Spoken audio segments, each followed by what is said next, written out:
Okay, who are the presenters for today? 1 2 3 4 दो और होते हैं ना?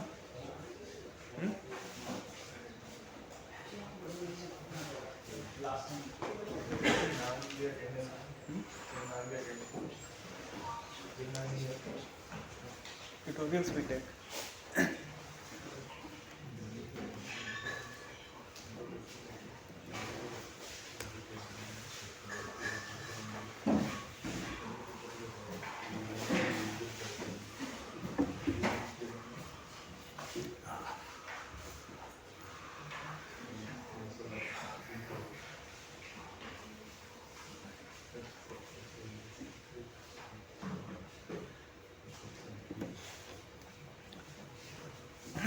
Okay, कौन है? Ishan is here. ठीक है. Your group is ready?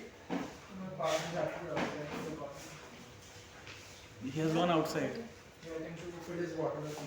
अच्छा ठीक है. Then we have Monu and Sanandi. ठीक. And then we have Advik and Dev. ठीक. Okay. So let's begin with Advik and Dev. Okay.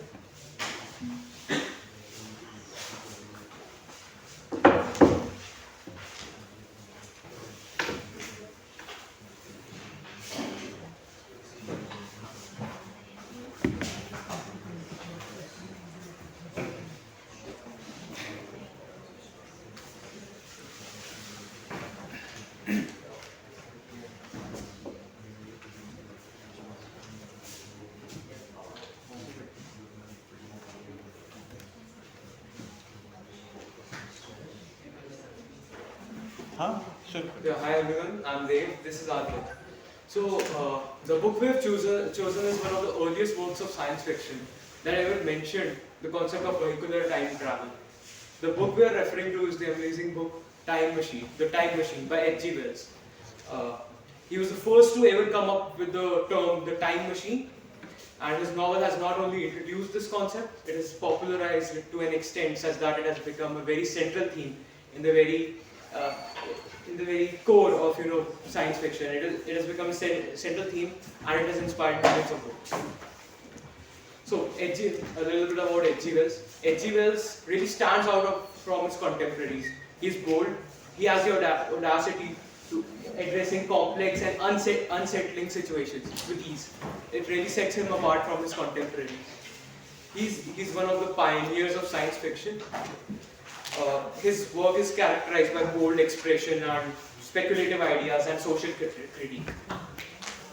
Right. So I'm going to be talking about the plot firstly. I think that's what we should address first for. So to not give away a lot of spoilers, we'll just keep it short and crisp. But the plot of the time machine follows the unnamed time traveler as he ventures into the distant future, right, using the said time machine, and he encounters two distinct races. Firstly, these are the alloys. The alloys represent the upper class. So these are the upper class that live with apparent ease and comfort, and the others are the Morlocks. So these symbolize the working class, right? These exist in the shadows and they prey on the Eloi. So the time traveler's observations here about these future beings reveal his concerns about the potential outcomes of the social and technological evolution that we are currently in the midst of. So quoting the time traveler himself, man had not remained one species, but had differentiated into two distinct animals. The Eloi was the race of the future, and the flesh-eating Morlocks were the last outgrowths of the subterranean working class. So, after traveling to the future, the time traveler finds the company of Veena, an Eloi girl, who grew fond of him after he saved her from drowning. Right? The duo go on a thrilling journey in this fantasy world created by us. So, they will be talking about what we've heard about the writing style of the entire novel. So right. Firstly, we begin off with the venture of the time traveler into the future. So one thing that is very clear is Wells paints a vivid description of the time travel. It was almost as if we were in the backseat of his contraption and we were going along on the journey with him. He portrays the horrors, the awe of the time travel very clearly. The setting of every bit of his story is made very clear. It is cemented into our minds by frequent callbacks. It almost makes a structure and makes the story easy to follow.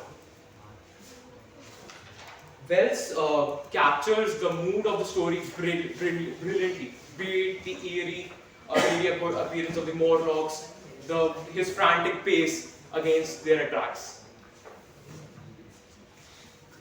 Right. So moving on, expanding further on that, we also have the pioneering use of science fiction elements. So as we've already discussed, Wells was one of the frontrunners in science fiction. So Wells' writing style blends scientific ideas with imaginative fiction, using clear and concise language to introduce concepts like time travel, which is a novel idea at the time. Apart from that, there's also the first-person narration that allows the readers to experience the story through the eyes of the time traveler. So this creates a personal and immersive experience. And last but definitely not the least, there are a lot of gothic elements that you can notice throughout the novel, right? So there are a lot of parallels that have been drawn with a lot of other gothic literature. So for example, Frankenstein, Dracula, Jane, etc. So a few characteristics of gothic literature in general are the element of fear, horror, death and gloom, mixed with romantic elements, say nature, individuality, etc. So the Time Machine incorporates gothic elements to enhance its speculative nature. The Morlock's subterranean habitat and the eerie future landscape contribute to a sense of dread and decay. So the time traveler's description of the Morlock's lair itself, a great black hole without any light at all. So this evokes the unsettling atmosphere that is characteristic of gothic literature. So moving on to the themes of the entire novel as we have observed. So right. So one of the most important themes that we have observed is that of class distinction and human divergence. Wells' portrayal of Eloi and the Morlocks serves a powerful social commentary on class division and what is we believe to be the most important theme explored in this book, with frequent callbacks to it and frequent mention of the distinctions between the two classes.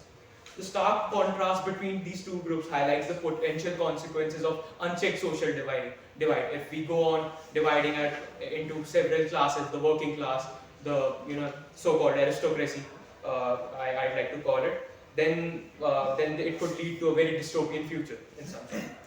The time travel's reflections underscore the dangers of a society that neglects the needs of its working class while indulging into the privileges of the wealthy.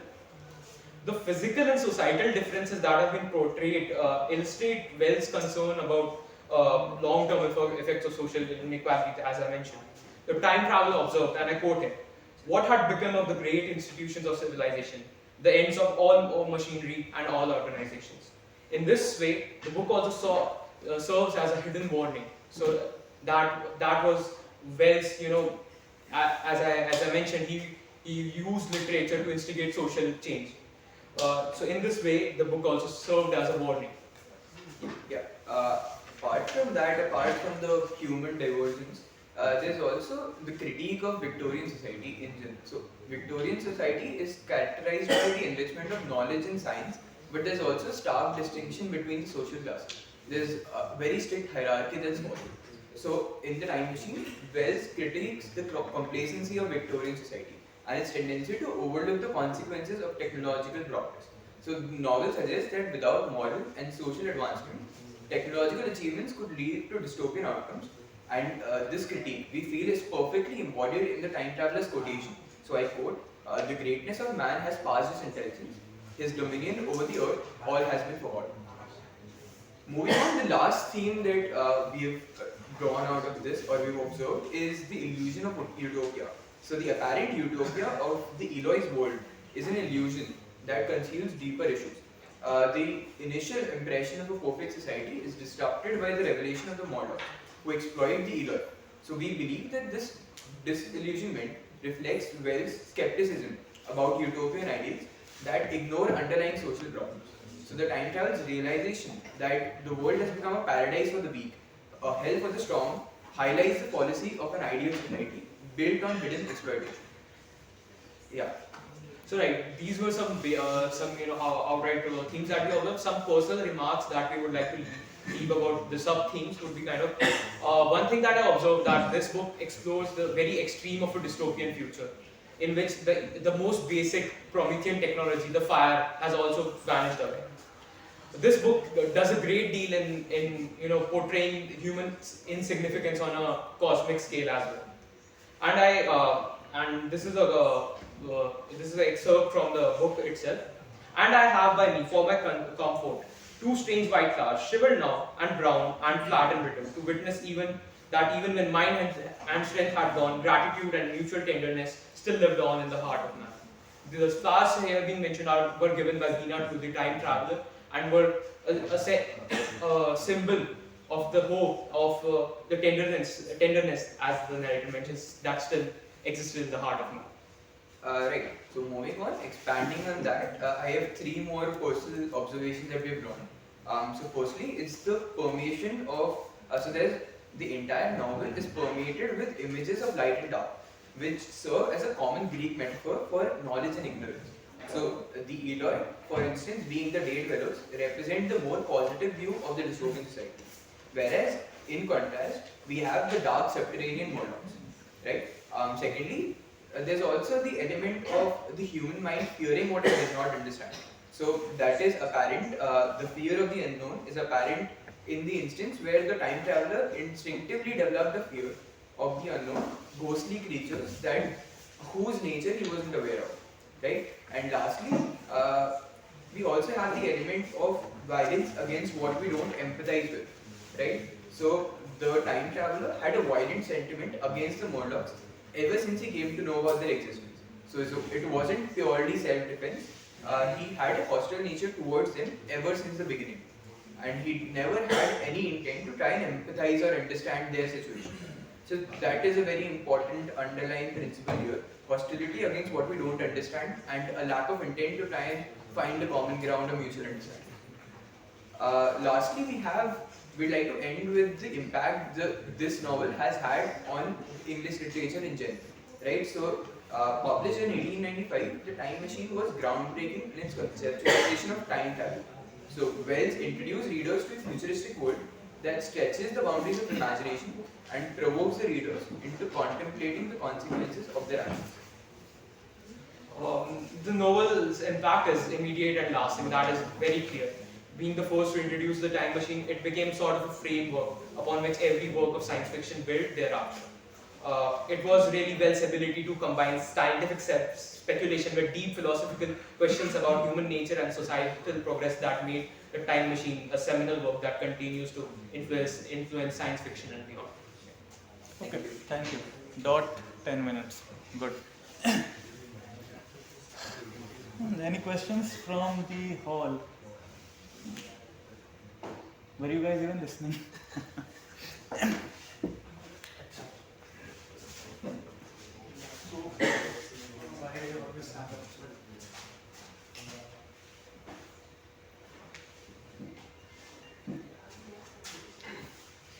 I like your presentation. It was a very gives us enough information to form an opinion. Somewhere it was a bit superficial.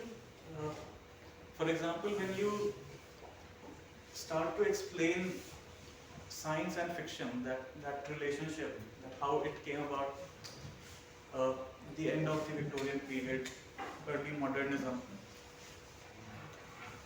there has to be some more engagement with the context, which led to the emergence of H.G. Wells, right? So, what was happening during that time in the world, especially in Europe, that has to be taken into consideration to some considerable extent. If that had been done, then perhaps the presentation would have been amazing, even more amazing. Actually, we included that, but Yeah, sake of after the time. final edits due to the language change we had. Then maybe we can get to read it when you submit Yeah, your sure. paper. Okay. The second point is, you dwell on the idea of class distinction, and perhaps also there's a warning, there's utopian, there's dystopian vision, there's everything going on. But there's something which is left to be desired from what you have said. Your presentation stops by simply saying that it could have been a reminiscent of the upper and lower classes. You also said it. There was something about Morlocks exploiting Eloy.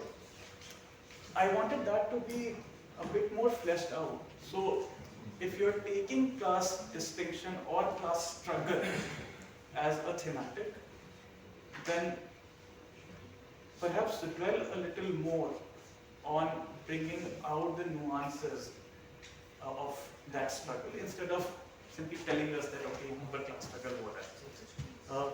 But other than that, I think the presentation was nice. Fair enough. Given the limited time we had, we wanted a priority to be trying covering everything as possible. So whatever we wanted to convey. But yeah, we can elaborate on that in the written support. Yes. So thank you. Thank you.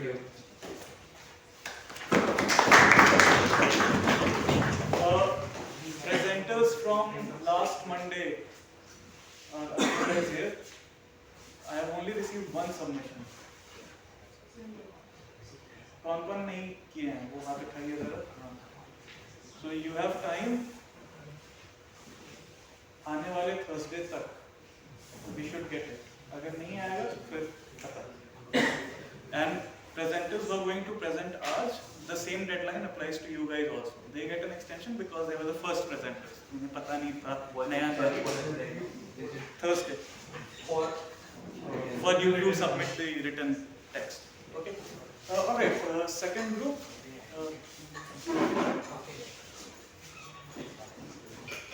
So, this submission is to be on Moodle, right? Yes. There's already a section. Yeah,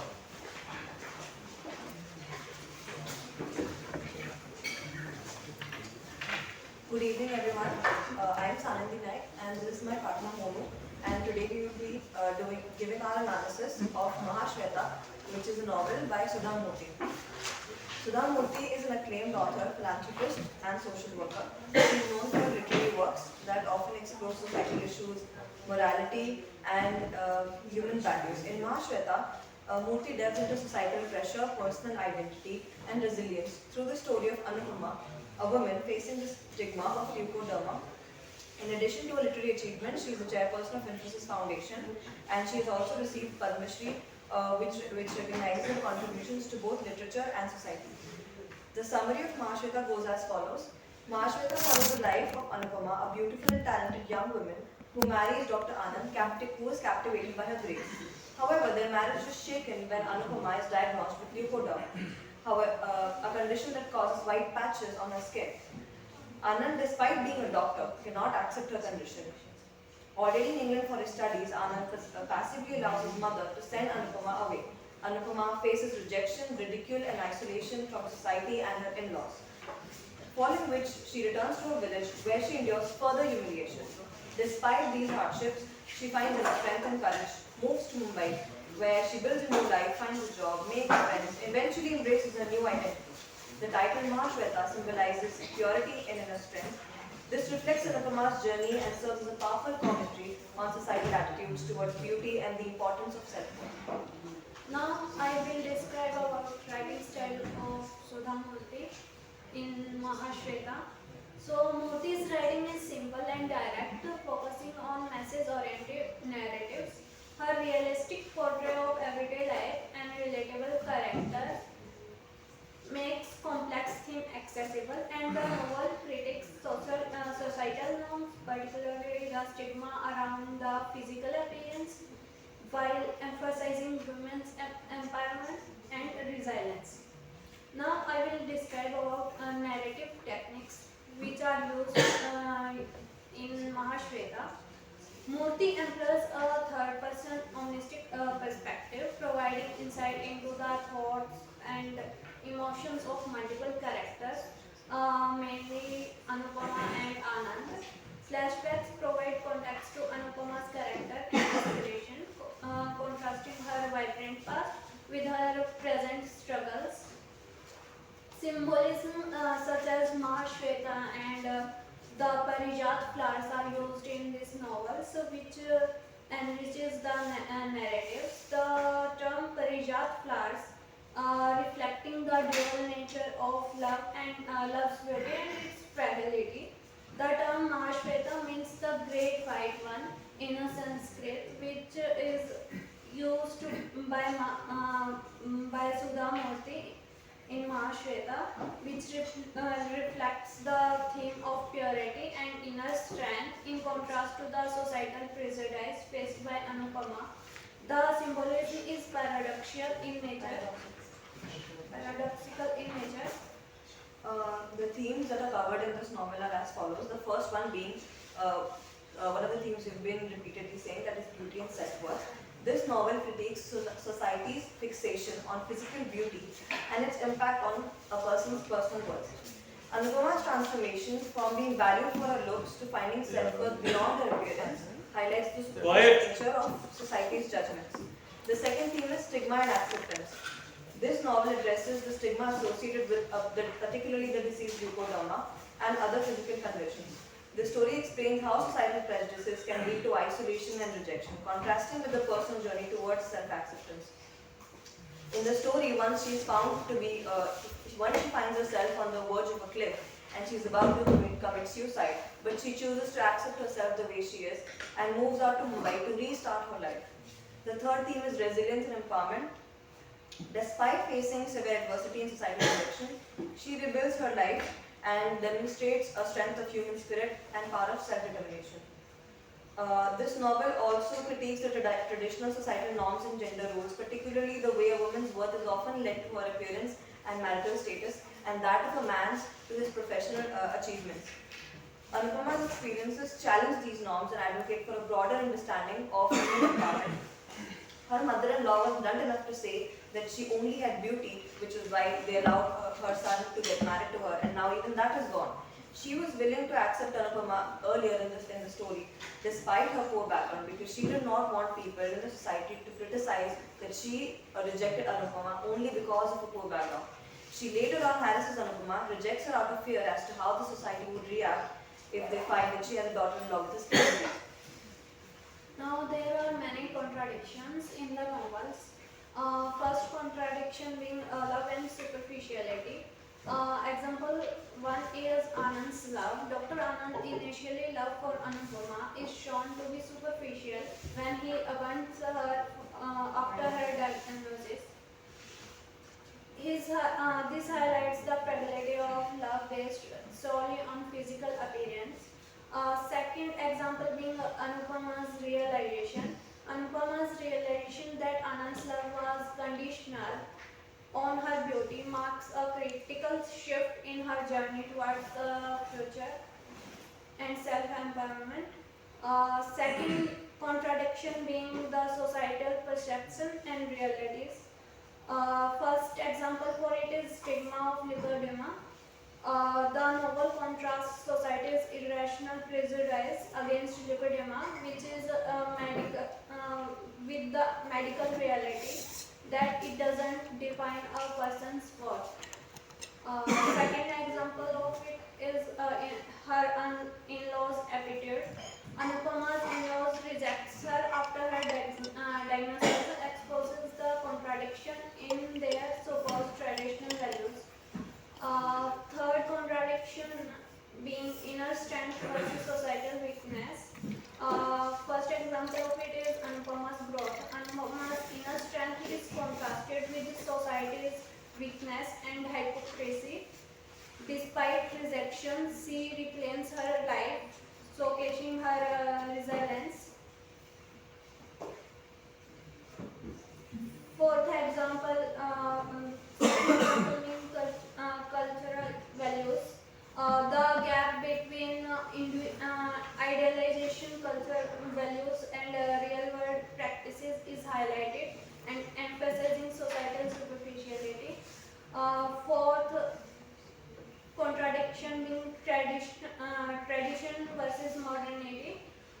First example of it is Anupama's marriage. The contrast between traditional marriage expectations and Anupama's modern reality reflects changing societal views. Second example of it is new beginnings in Anupama's life.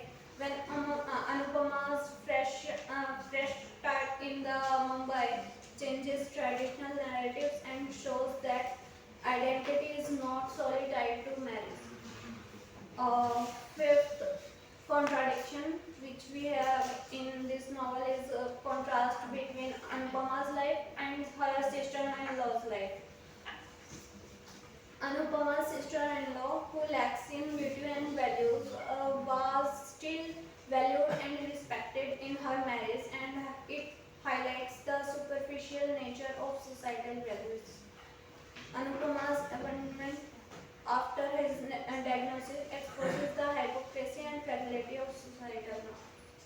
We would like to conclude by saying that Mahashweta, which is a novel by Sudha Murthy, is a powerful exploration of societal prejudices, personal resilience, and the quest for identity. Through its effective narrative techniques and evocative language, it focuses on contradictions, and the novel challenges the readers to reflect on their perceptions of beauty and self-worth.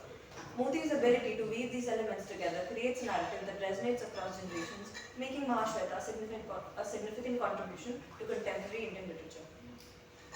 Thank you.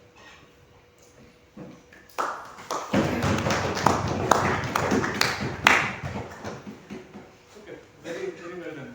Very nicely structured and very concise, full of details. It helps when you write your presentation. And this is one tip that you guys can also take. Try to write your presentation, it will give you clarity. And then when you come on the stage, then you can present whichever way you want to. Very nice. I want to take your attention to certain words that you use. Like descriptive terms like the novel is written in very simple language. I don't know what is the simple language. Simple, easy to read, but the simplicity is also, it's not universally simplistic, right? Or simple. It's simple for us. Right. So when we say that it's written in a simple language, and what is the readership who is reading the novel and who might think of the language as simple? On that could have been made. Or some examples of the said simplicity could have been given. एक या दो sentence कि हाँ इस way में the language is simple. You could have contrasted it with some other novel. कि इस novel में ये वाला sentence, the way this person read is not simple. What ends up happening is that these words become stock words, जैसे stock images होता है ना. तो in order for these terms not to become stock, कि कोई भी आगे कभी भी कुछ भी बोल सकता है, and it always. So we were planning to elaborate on that. We wanted to elaborate on Sudha Murthy's writing style because we actually took 3 points: third-person perspective, flashbacks, and symbolism. And all of these 3 points, we could have given more examples and explained this simplicity concept. But the thing is, Sudha Murthy is a writer who's went to traditional places, very tribal areas as well. So she writes in the kind of language that, even a 5th, 6th standard student can understand. Even if you're on a state board and you've just started English, so you can read it and understand. And as compared to British English and English that's read in the US, this is actually really very basic. So, and the reason why she writes in basic, although she's a very acclaimed academia person herself, is because she's catered to people from all sections of the society. So, and the reason why she writes... An interview of her with Sashi Tharoor also. Right, she writes these novels to, have some sort of societal impact. So that's the reason why she writes that way, more or less. That's been my understanding of the author. We wanted to elaborate with the time crunch. So I get it. So, yeah. See, the way to beat time crunch Right. is to make it, is to go deep, not wide.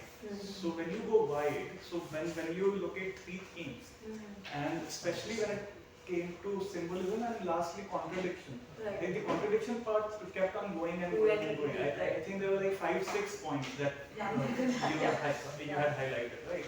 So perhaps that could have been shortened, and the time that you would save from there could have been put to something else. Right? These are all constructive criticism. Okay, Right. so don't take such criticism with in any other way. Yes. Project use करना है नहीं. बंद कर दीजिए And finally, there was one thing that you said about Anupma's sister-in-law Right. not being fair Right. and not being intelligent, Yeah. and yet enjoying her traditional marriage. So basically, when Anupma marries into the family, she finds out that her sister-in-law has some sort of affair with someone. Now, considering the timeline where this is late 1900s around that time, so at that time an affair was a huge thing, and it was a big question mark on a lady's character. Still is, huh? Right, still is. Right. But she was in college back then, her sister-in-law, and she wanted to discuss this with her husband, but her husband was in England, and she did not know how she would proceed with her mother-in-law. So she kept it quiet, and by the time before she could say anything on this topic, she was basically thrown out of the house, and she was diagnosed with Clipchamp. And then she later on, when she comes back to her village and finds that her sister-in-law, her marriage has been arranged with someone of a even bigger and well-known household. So she finds that even though she lacks beauty, character, and a lot of other values, because her things have not been exposed into the society, she still finds a respectable marriage. She finds a place in society. Yes, and exactly. She is not. So this was That was a confusing. contradiction, right? We get that, yeah. And this was confusing because what I got was that okay, then she is not pretty, she is not learned or intelligent, but still she is managing to land a good husband, so to say. Meanwhile, but the entire point of the critique was that, right? It shows hypocrisy. I was thinking that this is quite hypocritical. Okay. So if you could have explained this in a more coherent manner, like you said, like you explained it to me, it would have made much more sense. But all in all, good effort, and thank you very much. Well done. Okay, final group we have Ishan and Riju.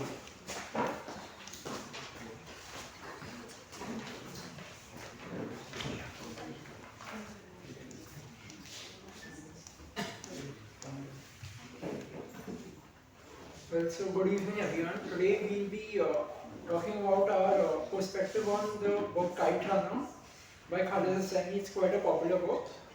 So first we are basically going to explore 2 elements of this book, which are the yin and yang of this book, which are 2 characters, which are Amir and Hassan. This book was written in the form of a memoir from the point of view of Amir, and it's written very cinematically. Well, Khalid Hossaini portrays a very beautiful rendition of Afghanistan and its culture during Hassan and Amir's childhood, giving a very rustic and homely feeling towards the beginning of the story. However, towards the end, it contrasts drastically as after the Taliban takeover of Afghanistan and the war, it appears in a very dilapidated state. Well, this is an excerpt from the book where Khalid Hosseini writes, this shows how Afghanistan had changed, like a forgotten and lost friend to whom life had not been so kind. Well, Hosseini has made use of several imageries in this book which portray a vivid image of Afghanistan and also help evoke the reader's emotions in this book and helps him or her connect to the characters of the book. Also, Hosseini has included clever wordplay in this book on various occasions, such as bringing him from a certainty of turmoil to a turmoil of uncertainty. Well, now Richard will tell us a bit about Hassan's character. So, Hassan, the character after whom the book is named, is the reason that this novel impacted me as much as it did. In Khalid Hosseini's words, Hassan is a flat character, a lovely guy you root for, but he is not complicated. His most prominent trait is his goodness, and that remains constant throughout the story. Hosseini had clear intentions of punching the reader's guts, and Hassan is the reason those punches landed. And they landed really hard. I almost feel like Hosseini is evil, and I say this as a compliment for writing one of the most lovable characters, only to have devastating things happen to him. Throughout the book, terribly sad things happen to many people, but the pain of Hassan is one you really feel. Hassan was a servant at Amir's house, roughly the same age as Amir. He was a Hazara and Amir was a Pashtun. Hazaras was a race that was widely discriminated against in Afghanistan. They were economically the weakest, and having to face racial slurs and being treated poorly was life for them. Hassan lived in a servant quarter outside Amir's lavish house and used to do household chores alongside his father. Hassan is written as this very innocent, pure-hearted character. He was hair-lipped, so he looked like he was always smiling. He is described as incapable of hurting anyone. Terrible things happen to him, yet his goodness remains untarnished. He is very loyal to Amir. The first word he ever said was Amir. He said he would eat dirt if Amir asked him to. This contrasts beautifully with how Amir betrays him when Hassan needs him most. Everything about Hassan is lovable, which makes what happens to him that much sadder and impactful. I still remember the first time I read this novel when I came to the devastating part of the alley on the day of the tournament. I was so enraged I started swearing at Asif, and I had to calm down by reminding myself that it's just a character. Hassan and Amir spend a lot of time playing, climbing hills and trees, basically doing things that friends do. But there was a very clear power dynamic that made their quote-unquote friendship interesting. Amir never refers to Hassan or even thinks of him as his friend. As a direct consequence, initially in the book, Amir comes off as pretty unlikable. Even though some aspects of the story, like his relationship with his father, some sympathy for it. Now, just to add another point of view, since this story is written from the perspective of Amir, it is possible that the adorable and lovable nature of Hassan is exaggerated, and we don't really know how he was feeling at a given point of time. Because given their complex relationship, it is possible that Hassan never revealed his true feelings to Amir. Because at the end of the day, he is the servant and Amir is the master. Amir says in the book, how is it that I was like an open book to Hassan, when half the times I had no idea what was milling around in his head. Also, another reason why Hassan's character seems to be so flawless is that Amir is narrating this as a middle-aged man who has a sense of guilt regarding his actions or lack of action towards Hassan. So this could possibly make him see Hassan through a biased lens, incapable of seeing his flaws. Nevertheless, I like to believe that there really was a Hazara boy with a heart of gold in the Wazir Akbar Khan district of Kabul. So this is all I have on Hassan, one of my favorite characters of all time, and the reason why I like Kaitan this much. Well, now let's speak about Amir's character. Amir's character is a very complicated one. The author has interwoven many themes of emotions within his character, which include, well, first of all, betrayal, then the guilt of betrayal, then loyalty, and in the end, after a while, Amir eventually redeems himself as well. Well, Amir was torn between the thirst for his father's approval and his friendship with Hassan. And he was faced with a situation where he had to choose between the two, and he ultimately chose to betray his friend and win his father's approval. Well, Amir also has a very complicated relationship with his father, who is referred to as Baba throughout the story. His father was also, his father was a strong, charismatic man with a larger-than-life presence in Kabul. He was admired by many for his courage, success, and generosity. However, his father often feels that Amir falls short of his expectations because they differ in more ways than one can count. Well, Amir's father himself said this, where it was written in the book that if I hadn't seen the doctor pull him out of my wife with my own eyes, I'd never believe he is my son. This shows how disconnected the two are, and they are not really related on anything else other than blood. Nothing else connects them. Well, his father was also torn between two halves of the same coin. One of them being Hassan, who is always in the background and always shadowed over by Amir. And Amir is the one who inherited all his riches, who is basically the face of his son he shows to the world, whereas Hassan is the one in the background. Moreover, Amir is often jealous of his father's affection towards Hassan, because he feels that in the end, Hassan is just a servant in the house. He's not a son like me, so why does he get the same love as I do? Well, post them moving to the United States because of the war, we see a power dynamic shift between Amir and his father, where Amir becomes the primary caretaker of his father and shows it also helps us explore the vulnerabilities of his previously perfectly shown father. This also brought them closer eventually. Overall, Kite Runner is a book that is deeply resonant with human emotions, and the various elements added to it like love and loss touch me deeply.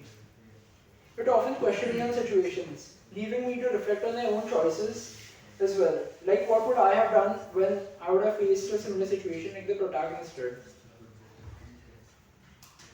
Yeah, thank you. Thank you. You made a very nice point about, and actually that's how we learn to question what we're reading. We don't take it on surface value when you said that perhaps Hassan's character might be lacking something because they're reading it through someone else's eyes, and the memories that Amir has might not be as happy as the experience would have been for Hassan.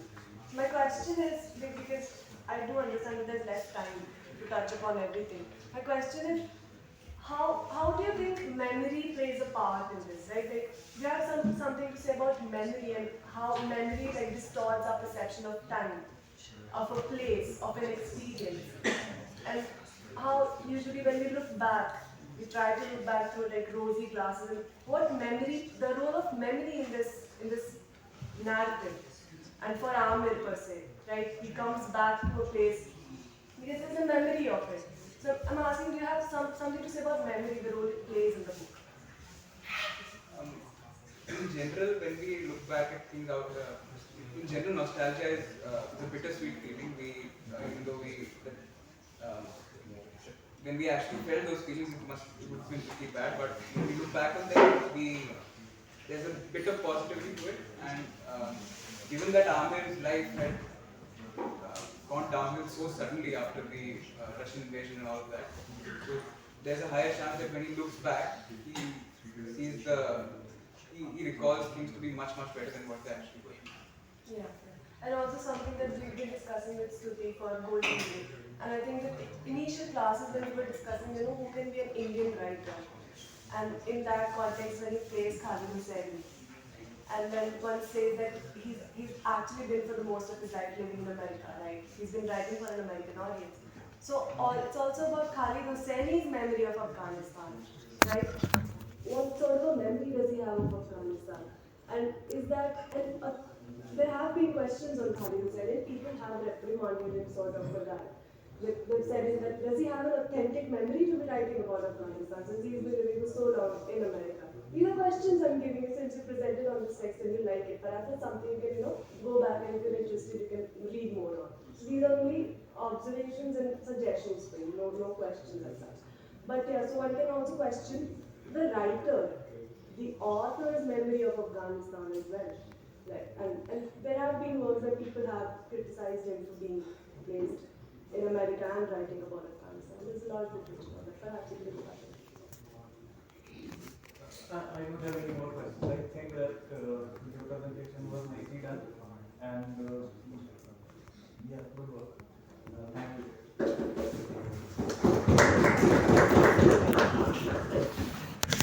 Okay, so And just as pointers, some helpful pointers, try to flesh out your presentation on paper, like I said before, because it will give you much more clarity. And also, don't be afraid to attack the writers. Just like Rensa suggested, that you can question the writers also. Writers are not godlike figures. कि अरे उसने कह दिया तो कह दिया. नहीं. So you can go and you can interrogate the writer's intent. You can interrogate their position कि आप किस position से लिख रहे हैं इसके बारे में, किस representative हक से बात कर रहे हैं इन सब चीज़ों के बारे में. You know, like you can do that also, and you can ask the same uncomfortable questions to the characters in the story as well. So it's one thing that the writers have done their work. So what writers have given us is a way to read. They have said कि अच्छा ये कहानी है, ये character है, इसके साथ ये होता है, chronology ये है, यहाँ पर event 1, event 2, event 3, event 4 खत्म. But the writers is also one perspective. He may have given you a story, she may have given you a story, but even that storytelling is a perspective. So if you consider the creation itself as one of the many perspectives that can exist, अगर हम writer को थोड़ा pedestal से नीचे उतार दें और उन्हें भी क्लास में बिठा दें, बोले कि नहीं आपने जो कहानी बताया है वो सही है, but let's go back to character X and Y, let's go back to all these events and perhaps see if another story could be possible, perhaps see another chronology could be possible. So don't be afraid of critiquing the author as well as critiquing the characters, critiquing the arrangement of the events that happen in the story. नहीं तो फिर क्या होगा कि most of the presentations that we will have will be the surface level पे कि अच्छा ठीक है, narrator first person narrative है या third person omniscient narrator है, language अच्छा है या complex है, simple है या फिर convoluted है. It would either be extremely praising towards the writer कि हाँ उन्होंने revolution ले आया, या फिर it will be extremely damning towards the writer कि नहीं मुझे बहुत गुस्सा आया पढ़ते हुए. तो इन बाइनरीज से, इन these oppositions से let's stay clear of these binaries. Okay, let's complicate our understanding of literary works some more. Okay, समझ में आया जो मैं कह रहा हूँ? पक्का? ठीक है. Next week who is presenting? Which group is there? हाँ दिखाओ. No one knows who are presenting next week. Next Monday तो छुट्टी है, लेकिन उसके बाद वाले Monday.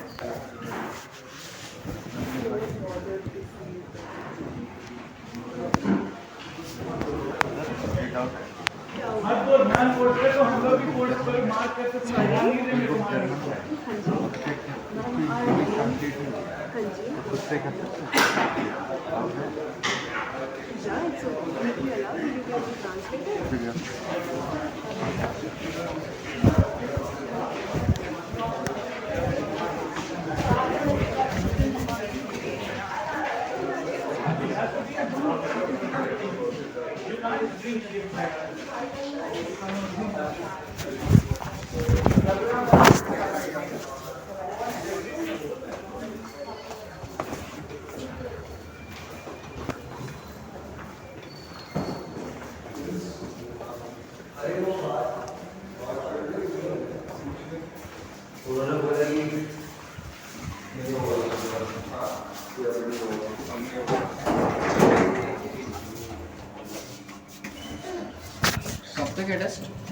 और किसका है?